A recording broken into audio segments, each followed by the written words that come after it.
រឿងបរោះពីរនាក់នៅផ្ទះជិតគ្នាកាលពីព្រេងនាយមានបរោះពីរនាក់នៅផ្ទះជិតគ្នា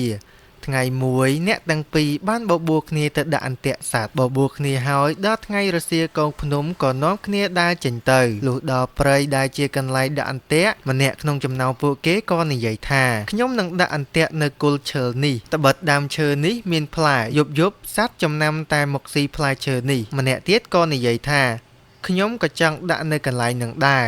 ប៉ុន្តែឥឡូវបើអ្នកដាក់នៅគល់ឈើហើយមានតែខ្ញុំដាក់នៅលើចុងឈើរួចយើងចាំមកមើលទាំងអស់គ្នាព្រឹកឡើងតើអន្ទាក់អ្នកណាអ្នកជាប់ពួកគេក៏ដាក់អន្ទាក់រៀងខ្លួនហើយក៏ត្រឡប់មកផ្ទះវិញបុរសដែលជាអ្នកដាក់អន្ទាក់នៅលើចុងឈើលុះត្រឡប់មកដល់ផ្ទះវិញក៏ពិភាក្សាជាមួយប្រពន្ធខ្លួនថាតាំងពីដូនតាមកមិនដែលឮថាអ្នកណាដាក់អន្ទាក់នៅលើចុងឈើឲ្យជាប់សត្វជើង4ដែលដើរនៅលើដីទេឥឡូវនេះអញដាក់អន្ទាក់នៅលើចុងឈើតើធ្វើម៉េចនឹងបានសត្វដូច្នេះហើយអញត្រូវក្រោកពីព្រលឹមពេលមន់រងាវទៅមើលបើឃើញសត្វជាប់អន្ទាក់នៅនឹងដីអញនឹងដោះយកទៅដាក់អន្ទាក់អញនៅលើចុងឈើដល់ពេលព្រឹកឡើងអញទៅមើលអន្ទាក់ជាមួយម្នាក់ទៀតនោះហើយអញដោះយកសត្វទៅជូនលោកតាសុភាសេកបើវាមិនសុខចិត្តដូចម្ដេចមុខជាកើតក្តីគង់តែដល់សុភាសេកមិនខានសុភាសេកនឹងកាត់ក្តីឲ្យវាចាញ់ជាប្រកាសប្តីប្រពន្ធគិតគ្នាហើយក៏ដេកលង់លក់ទៅដល់មន់រងាវបរោះជាប្តីងើបលុបមុខស៊ីស្លាហើយក៏ចេញពីផ្ទះដើរដល់អន្ទាក់ហើយឃើញអន្ទាក់នៅនឹងដីជាប់ក្តានមួយហើយក៏ដោះយកទៅចងនៅអន្ទាក់របស់ខ្លួនរួចដំឡើងអន្ទាក់នៅលើដីដូចដើមវិញហើយក៏ត្រឡប់មកផ្ទះលុះព្រឹកព្រលឹមស្រាងអ្នកដាក់អន្ទាក់នៅលើដីមកស្រែកហៅឲ្យទៅមើលអន្ទាក់អ្នកដែលដាក់អន្ទាក់នៅលើដើមឈើឆ្លើយថាកុំបញ្ញាប់ពេកអន្ទាក់ខ្ញុំមិនសង្ឃឹមទេបើអន្ទាក់អ្នកដាក់នៅនឹងដីជាប់សัตว์កុំភ្លេចចែកខ្ញុំស៊ីផងពាក្យនេះជាពាក្យចំអករបស់អ្នកដែលដាក់អន្ទាក់លើចុងឈើត្បិតដឹងការពិតមុនហើយនិយាយហើយក៏ចុះពីលើផ្ទះដើរចេញទៅលុះដើរទៅដល់មិនឃើញអន្ទាក់នៅនឹងដីជាប់សัตว์តែបែរជាឃើញអន្ទាក់នៅលើចុងឈើជាប់សัตว์ទៅវិញម្ចាស់អន្ទាក់នៅលើចុងឈើនិយាយថាណមើលចោះខ្ញុំថាកុំដាក់អន្ទាក់នៅគល់ឈើឲ្យដាក់អន្ទាក់នៅលើចុងឈើវិញឥឡូវឃើញទេមើលរបស់អ្នកណាជាប់អន្ទាក់និយាយហើយក៏ឡើងទៅដោះយកសัตว์ចុះមកនាំគ្នាត្រឡប់មកផ្ទះវិញក៏លាគ្នាទៅផ្ទះរៀងខ្លួនបរិសម្នាក់ដែលបានក្តាន់ក៏ប្រញាប់យកទៅជូនសុភាពសេកហើយជម្រាបថាខ្ញុំហើយនឹងបរិសម្នាក់ទៀតនោះទៅដាក់អន្ទាក់ជាមួយគ្នា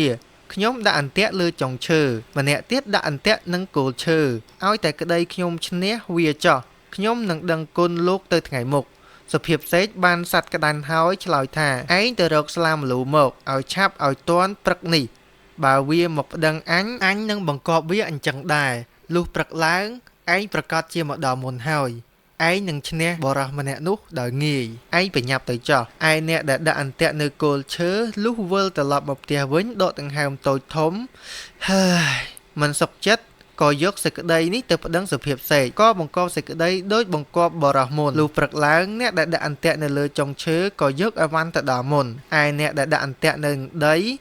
ដោយខ្លួនជាអ្នកក្រលំបាកតោកយ៉ាដើររកទិញអីវ៉ាន់ពុំបានដឹងថាខ្លួននឹងចាញ់គេហើយនឹងខ្លាចជាប់ទោសវិញផង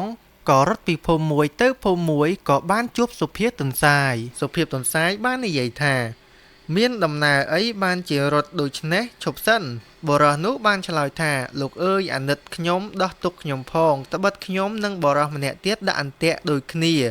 ខ្ញុំដាក់អន្ទាក់គល់ឈើម្នាក់ទៀតដាក់អន្ទាក់នៅចុងឈើព្រឹកឡើងទៅមើលពុំឃើញអន្ទាក់នៅនឹងដីជាប់សัตว์តែបែរជាឃើញអន្ទាក់នៅលើចុងឈើជាប់ក្តានមួយទៅវិញខ្ញុំមិនសុខចិត្តបានយកសេចក្តីនេះទៅប្តឹងសុភាពសេកគេថាអ្នកណាយកអីវ៉ាន់ទៅដល់មុនអ្នកនោះនឹងឈ្នះហើយដូច្នេះហើយបានជាខ្ញុំភ័យឥឡូវនេះគេទៅដល់មុនខ្ញុំហើយដូច្នេះតាមតែលោកអាណិតខ្ញុំផងសុភាពទន្សាយឆ្លើយថាណាហើយកុំភ័យចាំថ្ងៃរសៀលខ្ញុំនឹងនាំទៅបរិសដែលជាអ្នកដាក់អន្ទាក់នៅគល់ឈើក៏លុះដល់ថ្ងៃរសៀលសុភាពទន្សាយទៅដល់មុខផ្ទះសុភាពសេកស្រែកសួរថាម៉េចក៏យូរម្លេះក្តីចាញ់គេហើយសុភាពទន្សាយឆ្លើយថាយើងខ្ញុំបានជាយូរដូច្នេះពីព្រោះអាឡែងតែមើលត្រីក្រាញ់ហើស៊ីស្លឹកអំពិលសុភាពសេកថា